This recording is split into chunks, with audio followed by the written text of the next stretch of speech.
You can make money on chaos. You can always make money on chaos. But when things are out of hand, it's more important to protect capital. It's more important to try to protect your capital than it is to make capital. Because the problem with trying to make capital in a market like this is that one wrong move, because the risk level is insane, you're fucked. Sure, one right move and you're rich. But even then, it could be short term. So it's more important to protect your capital. And that's why in times like this, it's more important to aggressively go after debt and things that are guarantees. And that's why I have been putting more into my premium on my mortgage payment over the past 6 months than I have at equities. And you're saying to yourself, but Stocky, you always tell us to buy the dip. Exactly. But when you have an uncertain time where the market's doing this, I don't want to throw a bunch of money at a dip and then it keeps dipping because then I'm already down. I would rather do chunks. Let's say I had $10,000 and I wanted to add to the market right now. Market's down more than 1% a day, I'll throw 1,000 that day. If the market rebounds and we go to all-time highs, guess what? All my original money's in there, plus that dip I bought. Great. Sure, I missed out on some extra capital, but if it fell, I've still got $9K to add on these more dips down, right? And in the meantime, I could be throwing that money at my mortgage. Because you know something? Whether the S&P 500 is at 5,000 at the end of the year or 3,000 at the end of the year, you're still going to have to pay your mortgage and the interest on that. You're still going to have to pay your credit card. You're still going to have to pay your car payment. You're still going to have to pay your student loans once the freeze is over. So the most important thing when you're getting into a potential recession and a lot of craziness is instead of trying to time the market and trying to trade your way through it because you're a genius. I mean, there's people in here that were screaming yesterday, take puts on Tesla, or the day before, it's sus taking Microsoft through earnings, or people saying, oh, fuck, short Facebook through earnings, right? Like, it's such a wild time right now, okay, that you're probably going to get wrecked. You might have 1 or 2 good days, and you'll give it all back the next day. Look what happened to me last week. Starting at 10 a.m. on my birthday. The market had one of the worst 2-day runs in the year. Sure, I legged out a little bit on the way down, but I was still exposed. That was a tough week for me. But I've also been putting 3x my mortgage payment every month since December. And my home value has been going up, my debt's been going down, and my equity in my home has gone up 41% in 6 months because of the track down on my interest. Because remember, if you pay against the premium, the interest you pay only pays interest of the remaining balance. So if your balance is lower, your interest is lower, meaning long term you pay it off quicker. And if I would have bought more, I don't know, of whatever 6 months ago, the NASDAQ is down 20% since December. And don't get me wrong, I've been buying little bits on the way down too. But the amount of money I owe on my house is down 20%. So instead of being down 20% of my money here and still having that long-term debt here, I've now missed out on a 20% loss and gained 20% here. I'd say that's pretty good. Now, don't get me wrong. It's not like, oh, you Stocky, oh, you're so smart, huh, asshole? No. Don't get me wrong. I'm adding money into equities too, okay? But I just don't know where the bottom is and how long it's going to take us to get there. Why doesn't the U.S. default, okay? Essentially, why is it that we keep going in debt? Why is it that we can go 20 trillion, 26 trillion? You're like, if this was my household and I was this far in debt, I'd be bankrupt. People would be calling in their debts. Nobody would lend to me. Doesn't make any sense. It's just like, why would somebody lend you money if you already have a loan out? Good credit. In a household, good credit is your history of paying back loans, paying them on time, making sure that everything is, in order. And if you have a good history of that and you have assets, people will lend you money. So why is it that we're able to keep going in debt? And why is it that people will still, because a lot of people, there's a big misconception out there. Big misconception that, China owns our debt, right? It's not true. I think something like 80% plus, maybe even closer to 90% of all bonds and treasuries are bought by private citizens in the United States. Now, of course, the bond market's shit right now, but that's because so many people had bought into it originally. Basically, good credit. But unlike you, the U.S. never pays back their debts, right? So how does the U.S. get good credit? Our credit is based on a lot of things, including the strength of the dollar.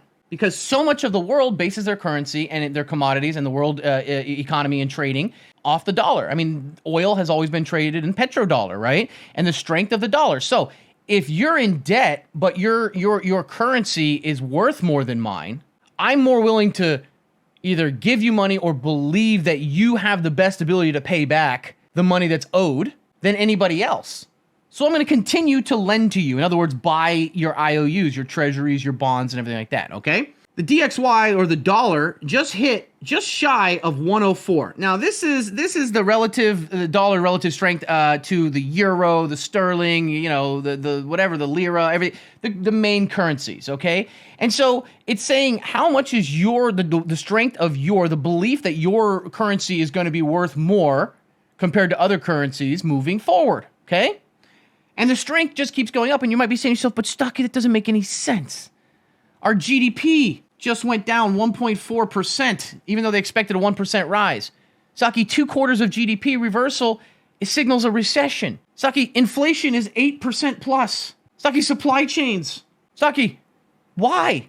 Same reason that the bank will give you more money than maybe one of your neighbors. Because you may be doing bad, but they're doing worse. Or the belief that they're going to do worse is there.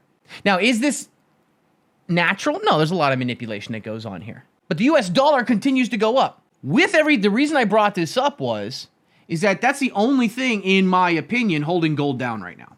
That's the only thing holding gold down right now. Now, gold is not always going to be a hedge. There will come a time where gold will no longer be valuable, at least to the point it is now. In 20 years ago, everything going on right now, gold would be through the fucking roof. But that's because gold was the alternative. Now there are other alternatives. And the value of gold is going to go away, at least to the point it is. I'm not saying it's going to go to zero. I'm just saying no one's going to look at gold to store value the way they did 20 years ago. Because if you look at it this way, 20 years ago, gold would have been rocketing right now, just off of inflation numbers. And now it's still keeping its value, but the dollar is very strong right now, and it's continuing to go strong. If for some reason the dollar slips, then I think gold busts above that 2K and maybe goes to 2,500 an ounce. If we start seeing the dollar back under 100, it could, okay? But obviously I'm speculating, I'm guessing, and everybody's guessing here. But that's kind of what I see. Now, some of you guys are saying, okay, but what about interest? What about the interest that the government has to pay back, right? Well, the Fed is going to increase the rates, right? The real rates, or the federal funds rates are going to go up, at least the tools to bring them there. So last time we were at 2.5% before COVID. Then they dropped it down to zero and almost zero. And to get it to zero, they were basically doing reverse repos of billions of dollars a night. Billions of dollars a night in reverse repos. In other words, the bank can get a short-term loan from the Fed at basically 0% interest, do whatever they need to, and loan it out to somebody else for a small interest rate and give it back. And, there was a lot that was going on there. But interest rates are what's going to matter right now. And with interest rates going up, obviously, that's to curb demand. But supply is what the Fed cannot curb. They can't control supply. And with supply chain disruptions with China right now, there's concern that that's what's going to cause stagflation. I mean, we're already seeing, a lot of people are saying we can't have stagflation unless you have high unemployment. And according to the government, the unemployment level is very low right now, according to the government. Only tracks people that are actively seeking work, number one. And number two, there's a lot of fake jobs. And I don't mean K-Kona fake jobs. I mean fake jobs, as in jobs that were created, added, or held due to the massive inflow of cheap money. And we're already starting to see this go away. That big tout of all those jobs added during the COVID rebound, a lot of those were just people that had previously quit and went back to work. So it's kind of hard to say it's added jobs. It's just people going back to work. But more importantly, so many companies were taking out billions and billions of dollars in loans at low interest rates and using it to expand and to grow their company. And all of a sudden, COVID boom, and everybody's going and you look at Peloton, look at Robinhood, look at all these things. They're coming out on their earnings and saying, hey, we're going to have to cut costs. We're going to have to cut back because we're not going to be able to keep this money up forever. And people are not spending as much on these certain products. Inflation is going up. And at some point, inflation is going to outpace earnings, personal income increases. So what are you talking about here? Layoffs.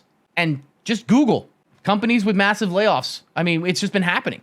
quietly because there's so much else going on in the world. Robinhood, 9%. Zoom, fucking 10%. BuzzFeed, 50%. I could go on and on and on and on. And to the guy in chat who says every one of my whiteboards is wrong because I don't understand fiats and I'm an idiot and stuff like that. Once again, I realize that you're a pretentious prick who wants to go around the internet telling everybody they're wrong. And you know something? Not everything I say is going to be correct or the way you learned it. But more importantly, I want you to understand that I'm introducing a very complex subject to people who don't have experience in this. So I have to give them a very basic watered down version so they kind of get an idea of it, which will lead them to do more research on their own. So thank you for wasting all that time typing. I appreciate it. All right.